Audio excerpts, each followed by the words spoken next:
Google unveiled a Pixel 9 series almost 6 months ago with the Pixel 9, 9 Pro, and 9 Pro XL. I've gotten my hands on the Pixel 9 Pro XL and have been using it as my main device for the past few weeks. Since then, Samsung and OnePlus have both unveiled their 2025 flagships. So, is Google still the king of Android? I'm Stefan for 860 Tech TV. This is my experience with the Pixel 9 Pro XL. The good, the bad, and the ugly.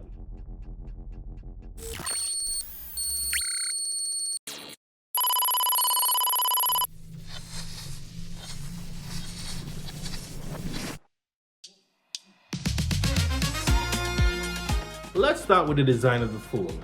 I must say I really love the rounded edges.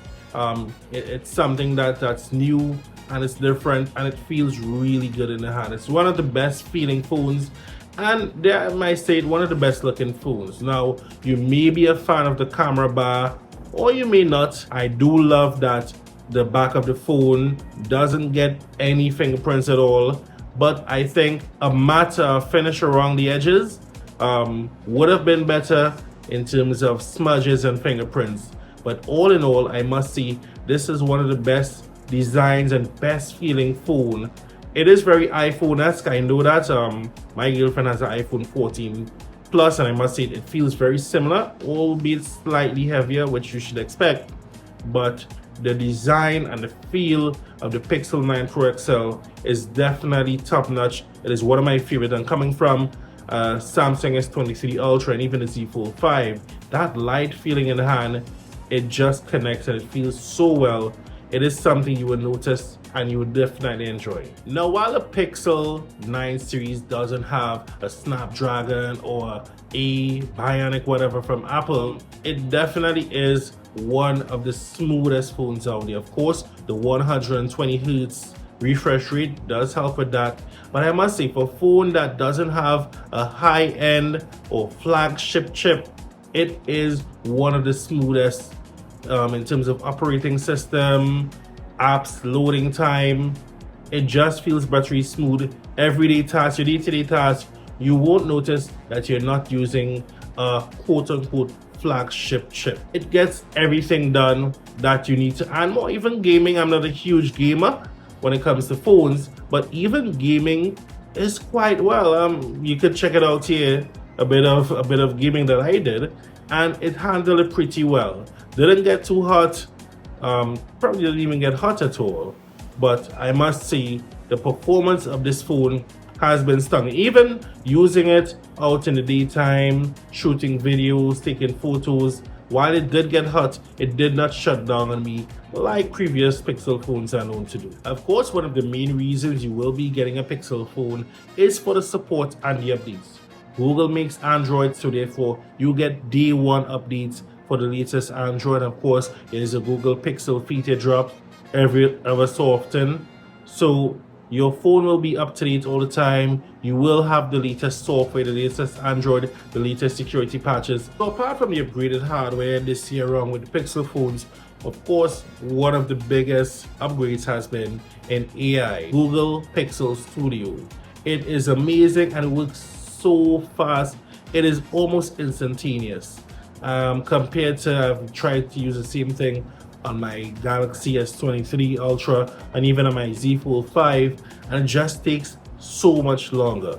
But as you can see here in the Pixel, it is smooth, it is fast, and it gets the job done. Exactly what you want, you get it right on point. Now, of course, Google is moving away from Google itself as an AI assistant, and now it's all about Gemini. And while Gemini has worked pretty well, I have had some issues with my Gemini Live. Now, that could be because I am based in Trinidad and Tobago, but as you can see in this next video, take away my Pixel 9 Pro XL, I had Gemini running on my Galaxy Z Fold 5, and it was with 100 times 50.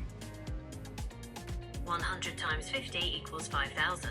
Battery life has been excellent. I've even gotten 11 hours of screen on time in one day. I'll be honest with you, it has been the best battery I've used on a phone, and that's coming from the S23 Ultra.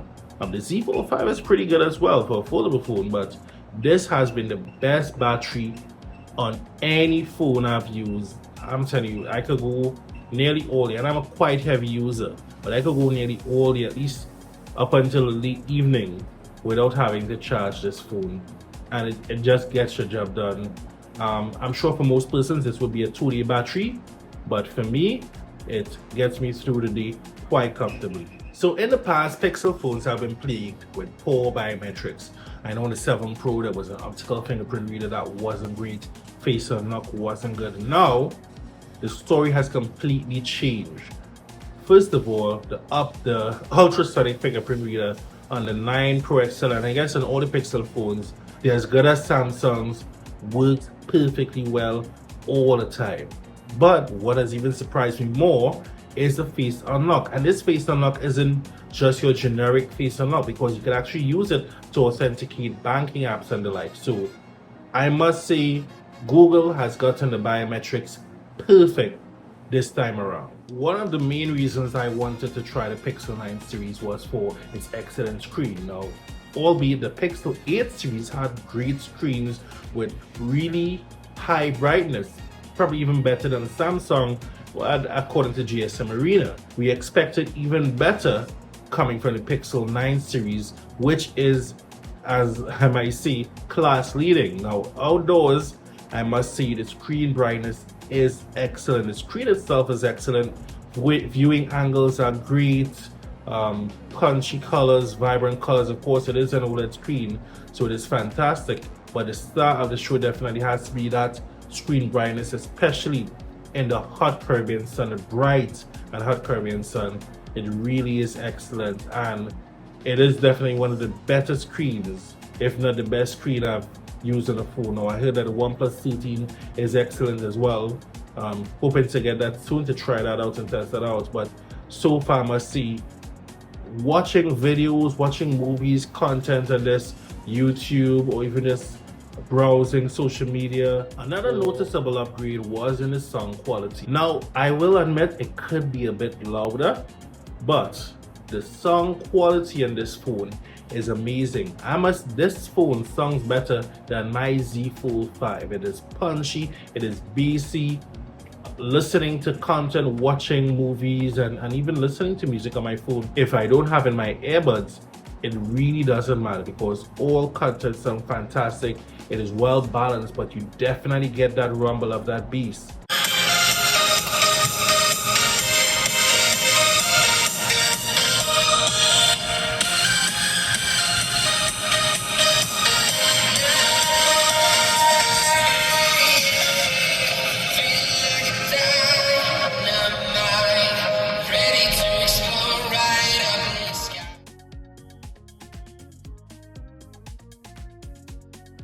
Now, I have had a couple of app crashes, most notably Instagram. I'm not sure if it's a phone or if it's an app thing, but Instagram just constantly crashes on me. And 1 or 2 apps I might be in ever so often would just crash. That has been one of my biggest downfalls. It doesn't happen often. I could probably count on one hand and still get fingers remaining how many times it happened. But it has happened, and that's something to note. Also, for a phone with 16 gigabytes of RAM, albeit I know 4 gigs is purely dedicated to AI tasks, when you're switching between apps, they tend to reload way too much. I could have my Z Fold out and I probably have it closed actually, and when I unlock it and I go back to an app, it doesn't have to reload. That just irritates me, because I might be looking at an article or something, and if I switch the app for too long and come back, it reloads and then everything is gone. So then that's something that needs to be working on. That's more a chip issue than just a RAM issue, because they work in tandem. But that's something Google definitely needs to sort out. Another thing Google needs to fix is that 120 gigabytes of base storage. We're in 2025, I mean it's home too much in 2024. That just doesn't cut it. Shooting 4K videos, that 120 gigs would definitely be obliterated in a matter of weeks. So Google, for your next Pro devices, you have to start at 256 gigabytes. Now, while charging speeds would usually be a big bore to me, I know it can be a bother to a lot of persons. So this phone maxes out at 37 watts charging. I can't see fast charging. it maxes out at 37-watt fast charge. I mean, come on. Wireless charging is about 15 watts. That just kind of cuts it today. I mean, if I'm paying nearly $1,000 for a phone, 37-watt charge is just not enough. Now, with all Google's AI prowess, for me, one of the worst apps I will say and the worst upgrades is a screenshot app. Now, it might come in handy for some people, but really and truly, I have no idea what this app is supposed to do. I really love Samsung's implementation of where you have a screenshots folder where they put your stuff in the correct folder, and if it's something Google doesn't do well, even with their own gallery app. But this screenshot app for me is just a waste of space and time. But for me, the ugly has to be that thermometer app. Firstly, why is it even there? The first time I saw it, I thought it was laser autofocus. I was like, okay, finally laser autofocus. But that thermometer app, first of all, does it even work? Does it even really work? That's the key thing, because look at me here. I've tried to use it and it just hasn't worked for me. It's obsolete already. 2 years in and it has become obsolete. Google, please get rid of that thermometer sensor and that app, period. And finally, we on to the cameras. Now, I'm not gonna give you my own personal thoughts on the photos and videos. I would like to see your thoughts and comments down below. But I would like to talk about the camera app, which it's okay, but I just find you have to reach in too far to delve into the settings. That's one thing. It's too complicated, too convoluted at times, in my personal view. I don't know how some persons say that it's simple, because coming from a Samsung phone where everything is just a swipe away, I think that's much easier. And I think even in One UI 7, it should be even more simplistic. I really love that layout. Also, I hate when you come up to the camera app and you go back and it just resets the default. Samsung has it where you could, launch back the camera app to where you left it. I would prefer that rather than every time I want to shoot a video, if I come out of the camera app, it's launched back into photo, then I have to go back into video, and it is just way too much. And video boost is a great feature, yes, but why am I paying $1,000 for a phone that the raw video is nowhere near the boosted video? And not everyone has that space in their cloud. I do, because of business that I do. But you need a lot of space in your cloud, especially if you're taking 4K videos and the like.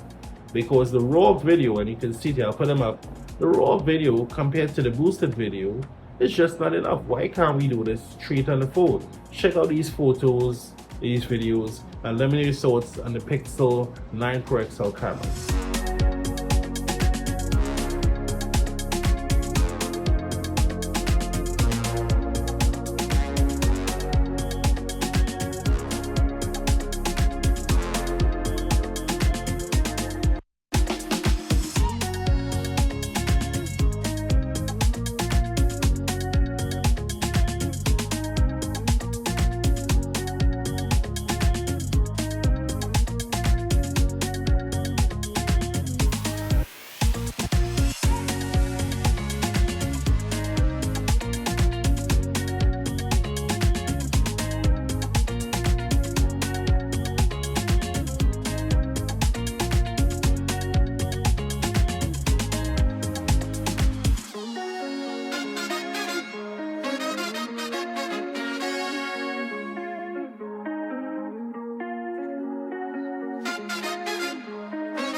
Okay, so this is a selfie video.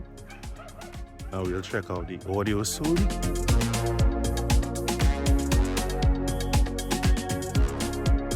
So as I wrap up, my Pixel 9 Pro experience, I must say, with all the good, the bad, and the ugly, has been an excellent one. I have to be honest with you. Besides my little bit of gripes with the photos and videos and whatnot, my overall experience has been wonderful, and I will be getting the 8 Pro so I can kind of see what was the major upgrades or not. But my experience so far has been great. If you're looking for fantastic phone, especially if you could get it on a deal or even second hand, because I got it second hand, because paying $1,000 for this is a great phone, but it's not fantastic. It doesn't have the fastest chip. The cameras are decent. Overall battery life is fantastic. There's some really nice features on here. I love the look and the feel of the phone. It is different, especially being here in Trinidad and Tobago. You won't see much Pixel 9 Pro or Pixel 9 series phones, so it does stand out, does give you a bit of character. So if you're looking for a flagship phone that may have some downsides to it, maybe in the performance, if you're a gamer, this phone is not for you. If you love watching content, if you're outdoors all the time especially, this phone is fantastic because the screen is amazing, the sound is amazing, the software is great, performance I must say is A+. This is the phone for you. If not, then maybe you should try, I would say this 24 Ultra, but maybe even the OnePlus. The OnePlus I think is probably going to be one of the phones of the year, and if you want to import, you could probably try Vivo or Oppo. Right, so that was my experience with the Pixel 9 Pro XL. I'm Stefan for 868 Tech TV. Hey, hit the like button, leave a comment down below, share it, and don't forget to subscribe. Until next one, be safe everyone, be safe.